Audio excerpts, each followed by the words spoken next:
औज़ुबिल्लाहिमिनश्शैतानिर्रजीम बिस्मिल्लाहिर्रहमानिर्रहीम। अस्सलामु अलैकुम वरहमतुल्लाहि वबरकातुहू। नाज़रीन, आपको अपने चैनल अली रज़ा टीवी में खुशामदीद कहते हैं। आज मैं आपको नबी करीम सल्लल्लाहु अलैहि वसल्लम का एक बहुत ही प्यारा सा फरमान बताऊंगा। रसूलुल्लाह सल्लल्लाहु अलैहि वसल्लम ने फरमाया, जो ये चाहता हो कि इसका नामा अमाल इसे खुश कर दे, वो कसरत से इस्तग़फ़ार करे। हदीस शरीफ का हवाला आप सामने देख सकते हैं।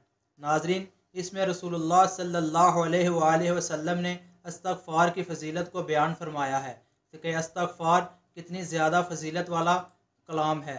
नाज़रीन, हदीस शरीफ है कि इस्तग़फ़ार अल्लाह ताला के महबूब और पसंदीदा कलामात से एक कलामात है। तो अल्लाह ताला से दुआ है कि अल्लाह ताला हमें इस हदीस मुबारक की रोशनी में इस्तग़फ़ार की कसरत करने की तौफ़ीक़ अता फ़रमाए। हमारी वीडियो को ज़्यादा से ज़्यादा शेयर करें, हमारे चैनल को सब्सक्राइब करें। अस्सलामु अलैकुम वरहमतुल्लाहि वबरकातुहू।